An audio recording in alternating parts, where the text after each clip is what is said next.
सभी को नमस्कार। आज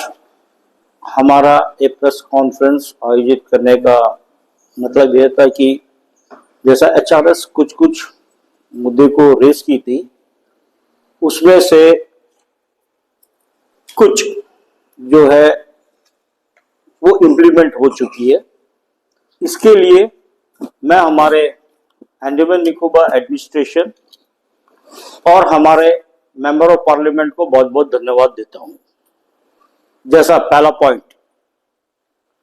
प्रधानमंत्री पीएम श्री एयर एम्बुलेंस सेवा सिंगल विंडो, इसके लिए हमने कई तरह से प्रयास किए और आखिरकार हमने हिंदू राष्ट्रीय शक्ति की तरफ से हमारे प्रधानमंत्री जी को इस विषय में लेटर लिखे और कॉपी हमारे मेंबर ऑफ पार्लियामेंट को दिए, जो कि उस वक्त वो दिल्ली में उपस्थित थे।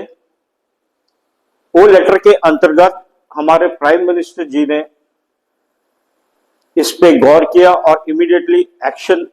लेने के लिए हमारे एडमिनिस्ट्रेशन को बोला गया। इसके उपरांत हमारा मेंबर ऑफ पार्लियामेंट भी इस सिलसिले में हमारा प्रधानमंत्री जी, होम मिनिस्टर जी सबसे मिले और आखिरकार ये अभी शुरू होने की चरण में है। तो इसके लिए हम जो है भारत सरकार को, हमारे प्रधानमंत्री जी को बहुत बहुत धन्यवाद हिंदू राष्ट्रीय शक्ति की तरफ से देते हैं, जो कि ये शुरू होने के बाद हमारे आइलैंडर्स के लिए, जो भी हमारे पेशेंट है, उनके लिए कारगर साबित होगी। दूसरी, हमने अभी कुछ ही दिन पहले, ये हमारे प्रिंट मीडिया में भी आई थी,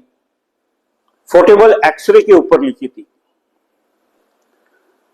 ये एक्सरे का भी जो है इंप्लीमेंट हो चुकी है और ये एक्सरे बहुत जल्द हमारे पोर्ट ब्लेयर में जीबी पंत हॉस्पिटल में दिखाई देगी। ये एक्सरे का मकसद ये है, ये एक तो पोर्टेबल है,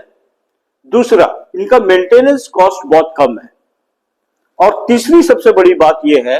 कि जैसा पेशेंट एडमिट रहते हैं तो ये पोर्टेबल है, ये मूवमेंटेबल है, तो ये आप लेके जाके एक्सरे कर सकते हो पेशेंट की। तो ये बहुत ही आवश्यकता थी और हम जितने भी एचआरएस के लोग हैं सब इस पे बैठ के बात की और लास्ट में हमने इस चीज के ऊपर कार्य किया और लेटर पत्र लिखे और ये भी बहुत जल्दी हमारी इंप्लीमेंट हो जाएगी। इसके लिए भी हम हमारे अंडमान निकोबार एडमिनिस्ट्रेशन को धन्यवाद देते हैं। ये सारे कार्य के पीछे हमारा सीएस साहब का बहुत ही योगदान रहा, जिन्होंने भरपूर इसमें अपनी इंटरेस्ट दिखाई और हमारे मेंबर ऑफ पार्लियामेंट भी से मिलते गए। इस सिलसिले में हमारा सीएस हर चीज को ध्यानपूर्वक सुने, जैसा कि मैंने कहा air ambulance, PM Shri air ambulance की योजना, ये भी एडमिनिस्ट्रेशन यहां से अप्रूव कर दी है और चिट्ठी भेज दी है। और हमारा जो पोर्टेबल एक्सरे, ये भी हमारा सीएस साहब ने अनुमति इसकी दे दीजिए। तो हम हिंदू राष्ट्रीय शक्ति की तरफ से सीएस साहब और हमारे अंडमान निकोबार एडमिनिस्ट्रेशन को तहे दिल से धन्यवाद देते हैं। अभी रिसेंटली हमने देखा है कि पोर्ट ब्लेयर में हमारा जीबी पंत हॉस्पिटल में ईसीजी को लेके बहुत बड़ा प्रॉब्लम चल रही है। जैसा कि अब देखिए, ये इशू को हमने रेस की थी और हमें ये बताया गया था कि जब भी हम बात करते हैं ये मैटर को, कुछ भी इशू को लेकर जीबी पंत से, वो एनएम से कंपेयर कर देते हैं, जैसा मेनलैंड में जो एनएम चलती है। तो जब ये कंपेयर करते हैं तो उसके तरह आप काम भी कीजिए। अब देखिए, कोई भी हॉस्पिटल हो,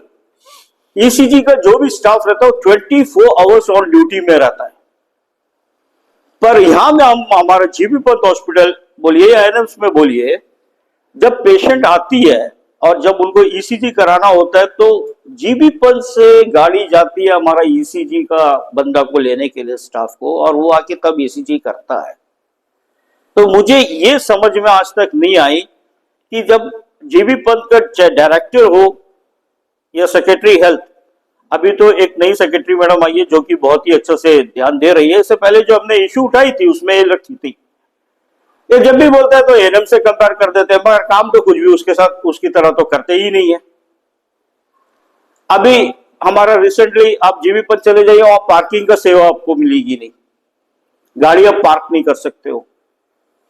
आप सेक्रेटेरिएट में देखिए, ये चीज का भी प्रदाव जो है हमारा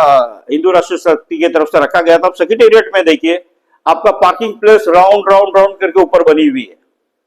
आप उस तरफ पार्किंग प्लेस बना दीजिए, बहुत बड़ा स्पेस है कैंपस के सामने, जीबी पंत हॉस्पिटल के एंट्रेंस के सामने सारी गाड़ी पार्किंग हो जाएगी, कोई इश्यू नहीं है। मगर ये चीज नहीं है। आप जीबी पंत में वेटिंग हॉल नहीं है। आप एमआईसीयू में चले जाइए, पेशेंट का जो भी अटेंडर है उनके लिए नहीं है। तो ये सब चीज के लिए भी हम आगे चल के हमारा रेस्पेक्टेड ऑनरेबल चीफ सेक्रेटरी साहब से बातें करेंगे, हमारी जो नई हेल्थ सेक्रेटरी मैडम जी आई है उनसे भी बातें करेंगे। पर ये जो हमारा 2-3 चीज जो अप्रूव हुई है, इसके लिए हम सीएसएफ, अंडमान निकोबार एडमिनिस्ट्रेशन और हमारे मेंबर ऑफ पार्लियामेंट और खास करके हमारे भारत सरकार को हिंदू राष्ट्र की तरफ से धन्यवाद देते हैं। धन्यवाद। अब आगे की जो भी है बातें हमारे युवा मोर्चा के अध्यक्ष श्री अंशुमन जी, उसके बाद हमारे पंडित जी जो कि हमारे स्टेट सेक्रेटरी है, वो आपके सामने अपने बात को रखेंगे। अंशुमन जी प्लीज। सभी को नमस्कार। जैसे कि राकेश भाई ने पहले ही कह चुके हैं कि आज का जो प्रेस मीट है ये स्पेशली जो है एडमिनिस्ट्रेशन को धन्यवाद देने के लिए रखा गया था। खास करके जो प्रोजेक्ट में हम लोग पिछले 4 साल से काम कर रहे थे कि यहाँ पे अंडमान एंड निकोबार के लिए एक डेडिकेटेड एयर एम्बुलेंस सेवा जो है नियुक्त किया जाए, क्योंकि ये इंडिया में सबसे क्रिटिकली डेंजर जोन बोलते हैं इसको, अंडमान एंड निकोबार आइलैंड, क्योंकि यहाँ का जो मेनलैंड से और अंडमान का जो डिस्टेंस है उसको देखते हुए, और सिर्फ उतना ही नहीं, यहाँ से अगर एयर एम्बुलेंस जाता भी है तो ऐसा एक एयर एम्बुलेंस सिस्टम यहाँ पे बनाना पड़ेगा जो कि वन टाइम जो है एक बार में जो है मेनलैंड को टच कर सके, क्योंकि हमारे बीच में जो समंदर आता है वहां पे इमरजेंसी लैंडिंग का कोई जगह नहीं रहता है। तो ये काफी सारा चैलेंजिंग जोन है ये, लेकिन उसके बावजूद भी हम इंसानों के बीच में जो है सबसे बड़ा अहमियत जो है एक इंसान का जान का रहता है। तो इसको देखते हुए अंडमान एंड निकोबार में जो हालत यहाँ का हेल्थ सेक्टर का है उसको देखते हुए हमारे जितने भी डॉक्टर्स है ये फर्दर हायर ट्रीटमेंट के लिए जो है मेनलैंड में रेफर करते हैं। जब यहाँ से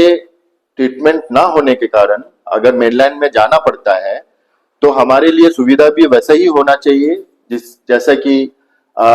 इंटरस्टेट इमरजेंसी सेवा होते हैं। हालांकि ये अंडमान एंड निकोबार आइलैंड है, ऐसा जोन में है कि वैसा स्टेट टू स्टेट जैसा प्लान यहाँ पे नहीं कर सकते। तो उसके लिए जो है मैं भारत सरकार से, हम लोग हिंदू राष्ट्र शक्ति की तरफ से बहुत ही एक स्ट्रॉन्ग रिक्वेस्ट किए थे कि इसको जो है नजरअंदाज ना करें, क्योंकि हर एक इंसान जो पैदा होता है उनका लाइफ का केयर करना, उनका शरीर को स्वस्थ रखना, ये हमारा डेवलपमेंट का पहला उसूल होना चाहिए। तो जैसा कि इसको मानते हुए हम लोग ये सोचे थे कि अंडमान एंड निकोबार में हेल्थ सेक्टर को स्ट्रॉन्ग करते हुए खास करके क्रिटिकल पेशेंट्स को एयरलिफ्ट के लिए जो भी कठिनाइयां नॉर्मली अंडमान एंड निकोबार के आइलैंडर्स को झेलना पड़ता है उससे जो है राहत मिले। तो ये रिक्वेस्ट को जो है बहुत ही अच्छे तरीके से जो है इसको एड्रेस किया गया, बात को समझा, बात के इंपॉर्टेंस को समझा गया, और एक बहुत ही पॉजिटिव रिस्पांस जो है हमारे मिनिस्ट्री के तरफ से आया, जिसके अंतर्गत हमारे अंडमान के एडमिनिस्ट्रेशन को जो है इंस्ट्रक्शन दिया गया कि इस पीएम श्री एयर एम्बुलेंस सेवा विथ सिंगल विंडो सिस्टम, ये सिंगल विंडो सिस्टम बहुत इंपॉर्टेंट है। इसके साथ साथ ये चीज को हमें भूलना नहीं चाहिए, क्योंकि हम देखते हैं कि कोई भी एयर स्ट्रेचर हो या फिर कोई भी पेशेंट को रेफर करने के लिए हो, उसका पेपर वर्क में एक दिन पूरा निकल जाता है, और खास करके यहाँ के जो ऑफिसर्स हैं वो टाइमली अगर अवेलेबल नहीं है तो ये टाइम और भी ज्यादा लग जाता है। तो ये सब ना होते हुए मैं पहले से ही रिक्वेस्ट किया था कि जितना भी रेफर पेशेंट्स है उसको सिंगल विंडो में कन्वर्ट किया जाए। खैर कोई बात नहीं, आज तक वो हो नहीं पाया है, लेकिन जब ये पीएम श्री एयर एम्बुलेंस सेवा जब यहाँ पे इम्प्लीमेंट हो रहा है, एक पॉजिटिव लाइट दिख रहा है, एक साइन आया है हमारे पास कि ये सिस्टम को जो है अंडमान एंड निकोबार में जल्द से जल्द इम्प्लीमेंट किया जाएगा, तो उसके साथ साथ ये चीज को भी ध्यान में रखा जाए कि ये पूरा प्रोसेस जो है ये सिंगल विंडो में होना है, ताकि एक ही सेक्शन रहे जहां पे पेशेंट के फैमिलीज जाए, अवेलेबिलिटी चेक करें, अपना जो पेपर्स है, जो फॉर्मेलिटीज है, फॉर्म्स है, वो सब जमा करे और वहां से ही आपको अप्रूवल मिल जाए विद इन लेसर टाइम। जैसे कि मैं तो एक्सपेक्ट करूंगा कि ये 24 आवर्स का टाइम से ज्यादा ना लगे ये सिस्टम में, क्योंकि रेफर करने का मतलब ये होता है कि उनको बहुत ही बेटर ट्रीटमेंट कम समय के अंदर में चाहिए होता है। तो ये चीज को इसको बोलते हैं golden hours of a patient treatment के लिए। तो मैं चाहूंगा कि 24 आवर्स से ज्यादा ये टाइम ना लगे, उसके लिए ये सिंगल विंडो सिस्टम बहुत ही अच्छा काम करेगा। ये प्रूवन है, ऑल ओवर इंडिया में या बाहर देशों में भी यही सिस्टम चलता है। तो अंडमान में इसका सख्त जरूरत है। ऐसा नहीं है कि ये हम एक ऑप्शनल होना चाहिए करके बोल रहे हैं, इसको प्रायोरिटी में रखना है, क्योंकि अंडमान एंड निकोबार बहुत दूर है समुद्री रूट में, अगर आप देखेंगे तो हमारे लिए इसको इम्प्लीमेंट करना, एडमिनिस्ट्रेशन को एक दो स्टेप आगे आके इसको लेके जो है पॉजिटिव वे में काम करना, ये चीज के लिए हमारे हिंदू राष्ट्र शक्ति की तरफ से आज जो है उनको बहुत बहुत थैंक यू बोलने के लिए आज हम लोग यहाँ पे इकट्ठा हुए हैं। और जो जरूरी भी है, क्योंकि एडमिनिस्ट्रेशन के खामियों को हम हर बार जो है सामने लाने का कोशिश करते हैं, साथ साथ में हमारा यहाँ का जो डिपार्टमेंट्स का हाल है उसके बारे में भी हम बोलते हैं, लेकिन इसके बीच में अगर कोई अच्छा साइन आए, कुछ अच्छा न्यूज आए, हमारे आइलैंडर्स के हित के लिए अगर कोई बात एडमिनिस्ट्रेशन के तरफ से शुरू किया जाए, तो ये भी हमारा कर्तव्य है कि हम इसको पब्लिक तक पहुंचाए, पब्लिक को भी एक आश्वासन दे कि हाँ, जो आवाज हम लोग उठाए थे उसका कुछ रिप्लाई आया है, कोई इको वापस आया है। तो वो चीज के लिए हम लोग आज यहाँ पे आपके समक्ष आए हैं। इसके साथ साथ जैसे कि बोले हैं कि Andaman and Nicobar health sector को लेके जैसा हम लोग काम कर रहे थे वैसे ही हम लोग काम जारी रखेंगे,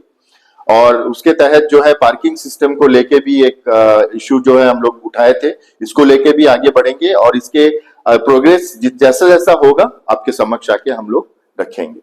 थैंक यू सो मच। हमारे हिंदू राष्ट्र शक्ति की तरफ से एक बहुत बड़ा एक पहल जो है शुरू हुआ था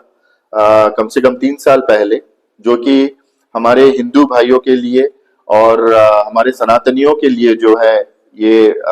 मांग रखी गई थी कि अंडमान एंड निकोबार में सनातनियों को देखते हुए उनके बहुत ही इंपॉर्टेंट रिचुअल को पूरा करने के लिए जो है हम लोग एक अस्थि विसर्जन का जो है मांग किए थे। हमारे एक्स सीएस जो जितेंद्र नारायण जी थे, तो उन्होंने इसको अप्रूव किया था और उसको जो है स्मार्ट सिटी के अंतर्गत जो है ये प्रोजेक्ट को शुरू किया था। ये ऑलमोस्ट 40 to 45% जो है कंप्लीट होके रखा हुआ है, लेकिन ये काम विद इन 6 to 8 months जो है इसको कंप्लीट किया जाएगा करके हमें सबको बोला गया था, लेकिन ऑलमोस्ट 3 years हो गया है, इसमें कोई भी प्रोग्रेस जो है आगे दिख नहीं रहा है। तो ये सिलसिले में जो है मैं रिक्वेस्ट करूंगा, हमारे हिंदू राष्ट्र शक्ति की तरफ से हमारे पंडित जी हैं जिन्होंने ये पहल को आगे रखा था, जिन्होंने ये विषय को हमें समझाया था कि क्या इंपॉर्टेंस है ये रिचुअल हमारे धर्म में, तो उसको मद्देनजर रखते हुए मैं रिक्वेस्ट करूंगा कि ये इस बात को आपके समक्ष रखें। ठीक है, धन्यवाद। राम राम।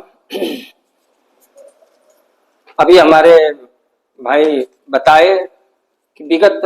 3 साल पहले, 2.5 से 3 साल पहले माननीय मुख्य सचिव महोदय जितेंद्र नारायण जी ये अस्थि विसर्जन के लिए स्थान निहित किया था और उनके ही द्वारा पास किया गया था, और उनके जाने के बाद ही तुरंत उसका जो है शिलान्यास किया गया। शिलान्यास के समय भी हम लोगों को यह बताया गया था कि आपको 6 महीने के अंदर में इसको पूर्ण कर दिया जाएगा। प्रेस के माध्यम से भी सबको बताया गया था कि 6 महीना के अंदर में एडमिनिस्ट्रेशन बोला था कि हम लोग 6 महीना के अंदर में इसको पूर्ण कर देंगे। कार्य हुआ, ऐसा नहीं है कि नहीं हुआ, कार्य बहुत तेजी से हुआ और वो कार्य जो है 45% तक हो करके ऐसे ही पड़ा हुआ है। आज की स्थिति यह है कि धर्म से जुड़े हुए लोग, आस्था से जुड़े हुए लोग इस बारिश के सीजन में, तूफान के सीजन में, टाइम पे जो व्यक्ति कार्य करने जाता है तो कार्बिन की स्थिति यह है कि तूफान में या तो टेंट डाल करके करता है, उड़ जाता है टेंट, बारिश में भीग जाता है, उसके लिए कोई व्यवस्था नहीं। तो हम लोग ये सोचे कि चलो ये कार्य हो जाएगा अस्थि विसर्जन वाला, तो वहां कुछ व्यवस्थाएं हो जाएगी तो हम लोगों के लिए सुविधा हो जाएगा, लोगों के लिए सुविधा हो जाएगा। जथा की जथा स्थिति पड़ी हुई है। तो हम यह आग्रह करेंगे एडमिनिस्ट्रेशन से कि इस कार्य को तुरंत का तुरंत पूरा किया जाए कि ताकि आम जनता का मदद हो सके, लोगों का भला हो सके। अभी भी स्थिति पूर्व समय की ही तरह पड़ी हुई है। आज पूछना चाहेंगे कि आप लोगों ने जानकारी लेने की कोशिश की कि कारण क्या है कि काम को रोक क्यों दिया गया और आगे क्यों नहीं बढ़ रहा है? बस यही एडमिनिस्ट्रेशन बोलता है कि कार्य चल रहा है, होएगा, समय लगता है, कार्य पूरा तो हो नहीं रहा है। तो आज हम इस जगह में बैठे ताकि ये सूचना पहुंचे उन लोगों तक, एडमिनिस्ट्रेशन तक ये सूचना पहुंचे कि पब्लिक की मांग है, जल्दी से जल्दी उस कार्य को पूर्ण किया जाए। सबको नमस्कार, मैं राजेश मजुमदार, HRS का यूथ विंग का स्टेट वाइस प्रेसिडेंट। आज हम HRS के सभी मेंबर्स यहाँ एकत्रित हुए हैं। प्रशासन को PM श्री एयर एम्बुलेंस जो शुरू होने जा रहा है, जिसमें प्रशासन ने बहुत योगदान दिया और MP साहब ने भी दिया, तो प्रशासन को धन्यवाद ज्ञापन करने के लिए हम लोग सब एकत्रित हुए हैं। तो अभी मुझसे पहले राकेश जी, अंशुमन भाई और पंडित जी ने अपना अपना विचार रखा और अपना अपना वक्तव्य दिया आपको। मैं प्रशासन को धन्यवाद देना चाहूंगा। साथों साथ एक चीज प्रशासन से रिक्वेस्ट करना चाहूंगा कि HRS जो हमेशा दिन रात मेडिकल फैसिलिटीज और पब्लिक की सेवा के लिए, खासकर जीवीबंद और जो हेल्थ सेक्टर को लेकर हमेशा मुद्दा उठाती रहती है, तो मैं एज ए HRS मेंबर के हिसाब से आप सबसे और प्रशासन से एक रिक्वेस्ट करना चाहूंगा कि जो इंटरनेट से जितने भी पेशेंट्स आते हैं जीवीबंद, जिन्हें रेफर किया जाता है या तो खुद से आते हैं ट्रीटमेंट के लिए, जो मैक्सिमम जो गरीब पेशेंट्स है और लोअर मिडिल क्लास है, वो आते हैं तो उन्हें पता नहीं रहता है कि कितना दिन उन्हें पोडलर में रुकना होगा। तो मैं प्रशासन से यही एक रिक्वेस्ट करूंगा कि अगर उनके लिए रुकने का उनका, जैसे कि हमारा म्युनिसिपल का ये जो धर्मशाला है और भी बहुत सारी जगह है जो उन्हें रुकने का सुविधा उतना उपलब्ध नहीं होता है, तो मैं प्रशासन से यही मांग करना चाहूंगा कि आप लोग कृपा करके अगर जो भी गरीब पेशेंट्स है जो इंटरलैंड से आते, खासकर आके यहाँ 15-20 दिन 1 महीना उन्हें यहाँ रुकना होता है, तो पोडलर सभी को पता है महंगा है, सिटी है, यहाँ रहना खाना बहुत खर्चा होता है और उनके साथ जो अटेंडर्स वगैरह रहते हैं, तो उनका अगर रुकने का कुछ प्रशासन अगर कुछ व्यवस्था करे फ्यूचर में, आने वाले समय में, तो ऐसे लोगों के लिए बहुत मददगार होगा। तो मैं इसके बाद प्रशासन से पुनः खासकर CS साहब, MP साहब से धन्यवाद कहूंगा कि आपके प्रयासों से अभी PM श्री जो एयर एम्बुलेंस सेवा बहुत जल्द शुरू होने जा रही है, जो कि अंडमान के लिए एक संजीवनी की तरह काम करेगा पेशेंट्स के लिए। तो मैं यही कह के आप सबसे करूंगा, धन्यवाद। जय हिंद।